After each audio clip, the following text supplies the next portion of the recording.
LeBron, how would you put this whole night into context with you coming back, the ankle, AD's first game since February, the stakes, the Pelicans, having the lead, your big third quarter? What's the big picture?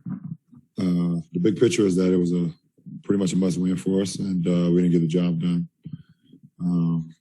We had great opportunities throughout the night, and we didn't make enough plays down the stretch while they did. So that's the big picture. LeBron, looking ahead to Sunday, quick turnaround, but there's still a path forward here. What's going to be your mentality over the next 36 hours, whatever it is, and where do you think you are as a group? Say that again. What's the last part? And where do you think you are as a group?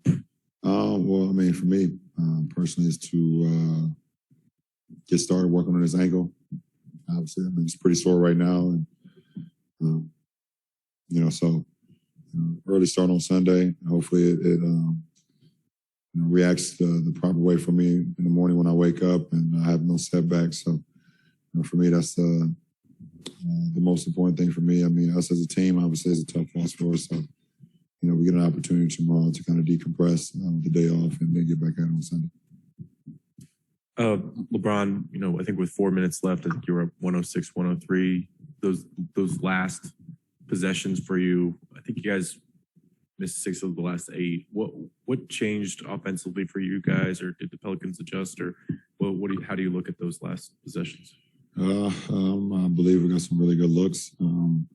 Offensively, some of our sets, we didn't get into our sets, a lot quicker, able to execute down the stretch. But we missed some really good looks. Obviously, Russ had a good path to the lane. Kind of got shoved a little bit by Valanciunas on the layup, missed that. We had a 2-on-1 break. We believe that was a foul on Russ's alley-oop from Malik. AD had 2 great looks as well. I had a great look at the end. Fell a little short, so. And they made some tough ones. I mean, CJ going across the lane, going left against AD. BI off balance versus me going left as well.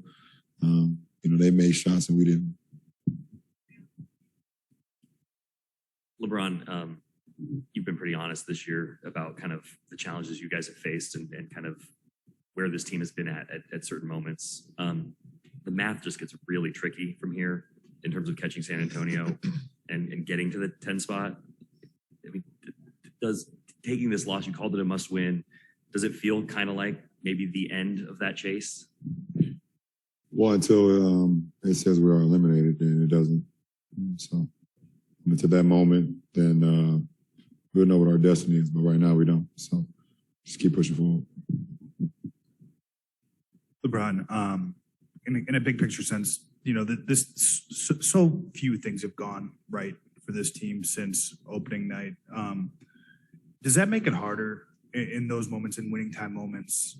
I mean, do you feel all of that sort of collective as a group? You think everything going wrong, that you could feel it in the crowd a little bit, the energy change. Yeah, for sure. Does it all feel sort of cumulative in those last 5 minutes? Yeah. You just feel like you can't catch a break. No matter what's going on the floor, I just feel like the ball bounces the other way and the ball doesn't always bounce in our favor, or the call doesn't go in our favor. I mean, we had to, I feel like it was AD played his greatest defense he could on Valanciunas on the one, and on the jump hook, we felt like he just stood there, arms up, and Valanciunas off arm went into AD. And then I drive the lane and BI pokes me in the eye, no call, right after that happened. And it's just like, when it rains, it pours for our year, and it's just the way it's been going. Yep. Anthony, just wondered how you felt physically, first of all, and then trying to gauge that within the context of this kind of a game, right?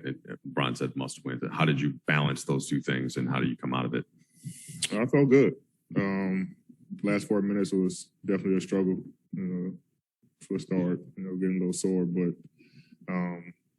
to that point, I felt really good. Like I said, we know the situation that we're in. And, even though soreness in the foot, soreness in LB's ankle. We felt like this was a game that we had to play, and obviously the next 5 games as well. Just try to control what we can control. Our mindset has to go 5-0 in these games and let the chips fall where they may. We dropped this one, but we got 5 left to try to, control what we control, and hopefully things fall in our favor. AD, as you neared the return tonight and you saw the events of the last week, from LeBron getting hurt to the big lead y'all had in New Orleans to, the way the Dallas game went, did your urgency ramp up? And just what was it like as you neared this moment of getting back in the lineup? The urgency was always there to try to get back. The foot was just not participating. And then after the road trip, it was just like, all right, we just do it, just go and just see what happens. So not all the way, where I wanted to be, but and maybe that's why that discomfort was in the fourth quarter. But so I got a day off tomorrow to try to get it ready for Sunday. Like I said, it's a quick turnaround, so do everything in my power to be ready for Sunday. AD, just following up on Dave's question, I mean, when you were looking at this return, how much of it was your guys are kind of out there and battling and trying to make this push for the playoffs, and you're not out there with them? How much was that a factor going through your head? It was always tough, just being on the sideline, when the guys out there battling every night, and especially in the situation that we're in. And this was definitely a huge game for us. So I definitely didn't want to sit out this game. Even want to play in the last New Orleans game as well, that whole road trip. Yeah. That was my initial thought. Like I say, the foot wasn't quite ready for me to go out and play. Yeah. Knowing that the game in New Orleans was also a big game for us. And so just trying to come back as soon as possible, and, was able to come back tonight. Like I say, it felt good, but, it sucks that we just didn't pull this one out. AD, just given all you've been through the last 2 years, is when you, even just when you're trying to shrink down the rehab to just your foot and just kind of come back from that injury, is it hard not to think about these things as just one solid chunk for you the last 2 years, just things popping up and stuff that keeps you off the floor? I try not to think about it. I mean, injuries are part of the game, obviously, and unfortunately, I've been hit with a couple of them over the last couple of seasons. But I try to get back on the floor as soon as possible when those things happen, and go out and help my team. And then when it gets to the point where I feel like I can play, whether it's fully healed or not, then I go out there. But overall, it just sucks that I haven't been able to be on the floor as much as I wanted to help the team this year, and also last year. AD, so much has turned over with the Pelicans organization since you were there, top to bottom. But does it add to kind of the singular nature of the experience to, twice this week, I know you weren't on the floor earlier this week, but the team that, forgive me for being dramatic, but like kind of ripped your guys' heart out this week is the team that you have so much history with. Obviously, the Lakers kind of have a history of getting you here. Does that add to the experience in some way, or affect the experience if it was just like some other team? Not personally for me, maybe for them. But for me, it's another game. Obviously you want to win those games, but to take it that deep, I don't look at it like that. I just try to go out and help the team win. It just so happened that it is New Orleans, but they get really excited when they beat us, and their social media team does all this other things, but we just try to go out and win, and they had the upper hand on us this year. And they have all right to do so. But we just try to continue to do what we can do. But me personally, I don't look into that. AD, what was the frustration level of just having to watch from the sidelines for so long? And was it hard not to just have a belief that things a lot of times could have played out differently if you had been out there? A lot of ifs, I think we got enough to be able to win basketball games when I'm not on the floor, when Bron's not on the floor. We have a roster that's very talented. We just haven't been able to put it all together. But I say it's just frustrating just not being out there. I want to be out there every game, obviously, with these guys, and just haven't been able to be honest. But I know these guys go out and fight, and like I say, they done everything in their power to try to keep us in it, and it motivates me from the sideline even more to try to get back as quickly as possible to kind of be in this dogfight with these guys. And we're in a dogfight right now, especially in the last five. The situation we're in, losing a tiebreaker both with San Antonio and New Orleans. So we're in a dogfight, which adds to that motivation. AD, I don't remember when it was, but you sat in this room at one point this season and felt like it could be a snap and this team could win 10 straight, in a moment. And obviously that hasn't happened or come close to happening. But is it a belief that you guys can go 5-0 down the stretch? Is it hope?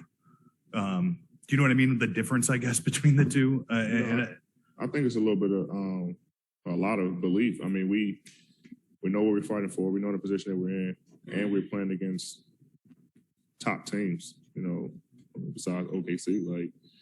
So I think we have to believe. I don't think it's hope. We don't play off of hope, man. Let's hope we win this game.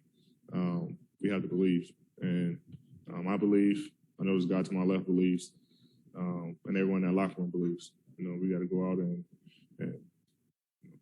get it done. It's that simple. We have to win these games, and we got to have that approach. Brian, over your basketball career, not just your life, your basketball career, have you ever been tested this much, and how are you dealing with this? Have I been? Yeah, for sure. I mean, my first 2 years in the league, I didn't make the playoffs. My first year in Miami, I made it all the way to the finals and lost. That was the worst experience of my basketball career. That year in Miami, my first year in Miami. I've already talked about it over and over again, but getting all the way to that point where we all came together for it, and then losing in that finals, being up 2-1. That was the worst summer of my life, but also the best summer of my life too, because I really got an opportunity to hone in on my game that summer, and became a whole new basketball player going into that following season. But yeah, this is. I hate losing. This is not what none of us signed up for, obviously, but it's not the worst thing that's happened to me so far. No, it's not even close. AD, you mentioned defense being one of the things that was a little bit harder to come back for you, and Nikola Jokic on Sunday is not necessarily an easy matchup. How are you processing or thinking about that one? I don't know the lineups. I don't know if we're going to start big or, I'll be guarding him, but it's always fun going against him. Obviously, it's not a easy matchup. He does so much for their team and on the floor with the scoring ability, his passing. But like I say, I'll be ready to go, to be honest. I love playing against him. But, that's why we have a team. It's going to be team defense against him and all the other players. Like I said, we got to have the mindset that that's also a must win in these last five as well.